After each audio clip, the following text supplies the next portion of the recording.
Air traffic controllers at Newark International Airport in New Jersey were, quote, traumatized after equipment failures cut off communication with planes 2 weeks ago. And now 5 controllers are out on paid leave. And customers at Newark are dealing with another week of disastrous delays. CNN's Bryn Gingras is on the ground at Newark Liberty International Airport, and CNN's Pete Montine is here with the latest. Pete, let me start with you. You've been on top of this story all day. Tell us exactly what you've learned about why exactly these delays are happening and what in the hell is going on at Newark. Well, the FAA is now essentially confirming our reporting that really paints the best picture yet of why these delays have persisted for days. A source familiar with an incident last Monday tells me that this all goes back to a period of time when controllers in the facility responsible for flights arriving and departing from Newark Liberty International Airport lost radio communications and their radar systems for an undisclosed time last Monday. That led to 5 air traffic controllers in that radar facility to take what's called trauma leave. They are now on leave for the next 45 days, something they're legally entitled to do. I want you to listen now to the new audio we just got from liveatc.net, and I want you to hear the frustration of the air traffic controller in this Newark facility that controls flights going in and out of Newark, and he's telling a smaller plane, a general aviation plane, that he does not have the ability to see that plane on radar and to essentially go away. Listen. We lost our radar and it's not working correctly. Radar service terminates, squawk VFR, frequency change approved. If you want a Bravo clearance, you can just call the towers when you get closer. Okay, I'll wait for that frequency from you, okay? Okay, no, just squawk VFR, look up the tower frequencies, and we don't have a radar, so I don't know where you are.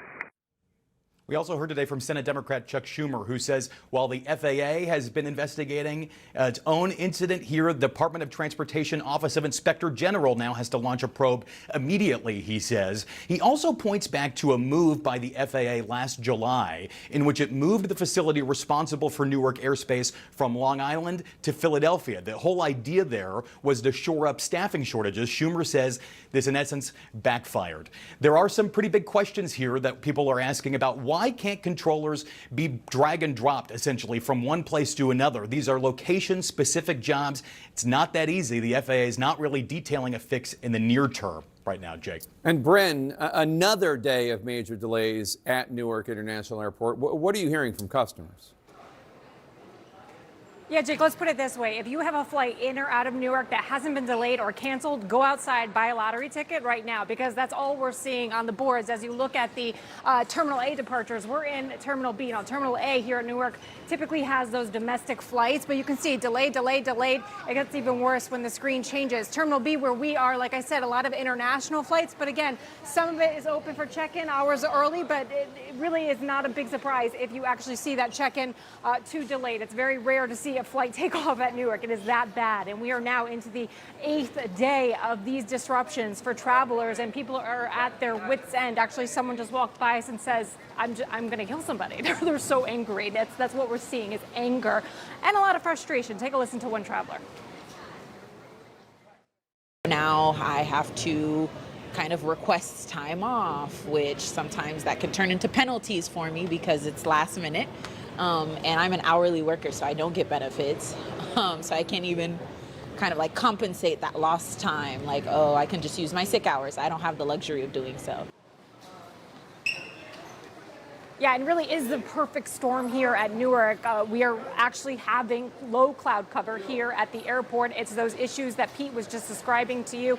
It's the fact that there's a runway actually closed here at Newark for renovations. And then it's just the antiquated system that this airline, these airports are running on. It's a big issue, and it's really just trickling down to these travelers who have, quite frankly, had enough. Jake. The union representing air traffic controllers is speaking out about the critical staffing shortage that's causing major problems at Newark Liberty International Airport. For the 8th straight day, hundreds of flights have been canceled or delayed. There's a lot of delays and cancellations, and now the union and a separate CNN source familiar with the situation say it is, in part, get this, because several air traffic controllers had to take a leave of absence last month after equipment problems cut off communication with the planes and left them traumatized.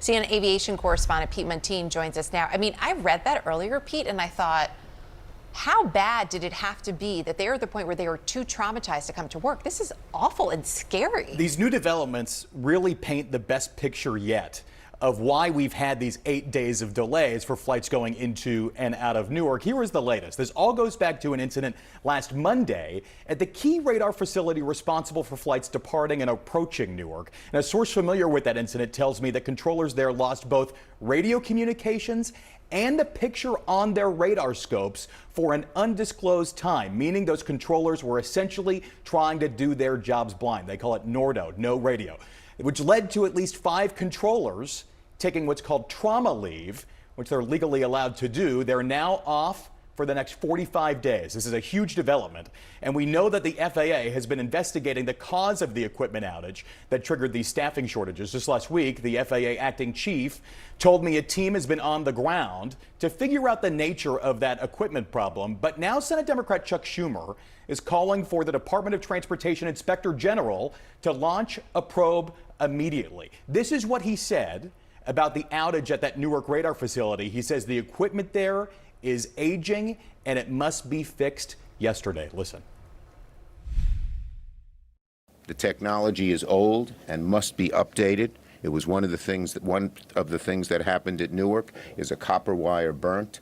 Why are we using copper wire in 2025? Have they heard of fiber? That soundbite is a heater and he flew it right over the plate.